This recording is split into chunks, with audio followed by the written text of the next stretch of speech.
La parole est à Madame Fernandez.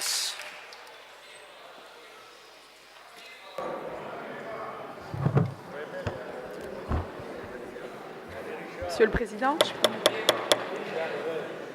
Monsieur le Président, Monsieur le Ministre, chers collègues, avant d'entamer ma question, je voudrais rendre hommage à un homme, au lieutenant-colonel de Cropt, qui hier a courageusement assumé ses positions, les a défendues, a eu le courage, Monsieur le Ministre, dont vous avez manqué.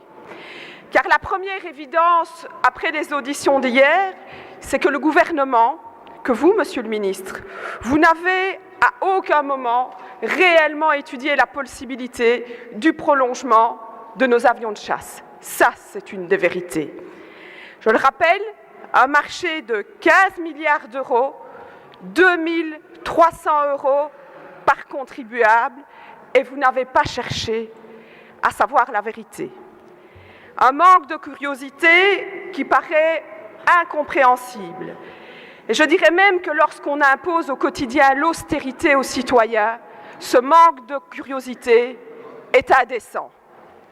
Alors aujourd'hui, malgré les informations qui ont été révélées ces derniers jours, alors que les auditions ne sont pas terminées, vous annoncez ce matin à la radio que, comme si de rien n'était, vous continuez la procédure, je le répète, de ce marché à 15 milliards d'euros, 2300 € par contribuable.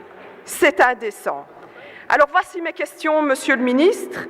D'abord, pouvez-vous certifier ici, devant le Parlement, que vous n'avez jamais eu connaissance de documents ou des rapports de Lockheed Martin qui ouvraient l'option à un prolongement des F-16?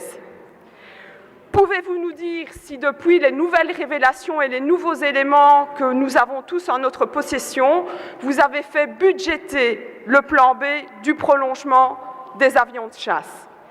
Et enfin, je souhaiterais savoir comment vous justifiez la poursuite de la procédure, alors que ce matin même, Didier Reynders, le ministre des Affaires étrangères, disait à la radio que le gouvernement va avant tout vérifier si l'on continue la procédure actuelle ou si l'on doit se lancer dans une autre procédure. Comment justifiez-vous votre position et le maintien de votre position qui, je le redis, est indécent? Merci, Madame Fernandez.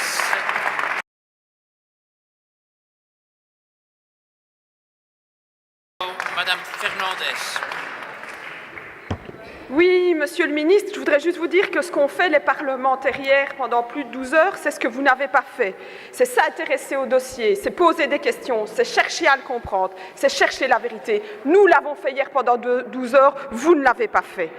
Le seul qui mentait ici, Monsieur le Ministre, c'est vous. Personne dans l'opposition n'a dit que nous ne devions plus répondre à nos obligations internationales. Personne dans l'opposition n'a dit que la sécurité de nos pilotes n'était pas importante. Personne. Nous n'avons eu de cesse de le répéter hier que c'était notre priorité. Alors, la seule chose qui est sûre aujourd'hui, c'est qu'à la tête de la Grande Muette, nous avons un grand sourd ou un grand aveugle, je ne sais pas, parce que malgré les échanges d'hier, malgré tous les faits nouveaux, malgré les auditions, vous continuez, vous signez, vous persistez dans cette décision indécente, et ce malgré le doute raisonnable. Vous persistez, vous et votre gouvernement, dans ce marché de 15 milliards d'euros, je le répète, 2300 € par contribuable, vous, votre gouvernement et M. Reynders, que par ailleurs vous faites mentir au passage. Je le redis, Monsieur le Ministre, le groupe socialiste demande l'arrêt immédiat de la procédure et la remise à plat du dossier immédiatement. Merci, Madame Fernandez.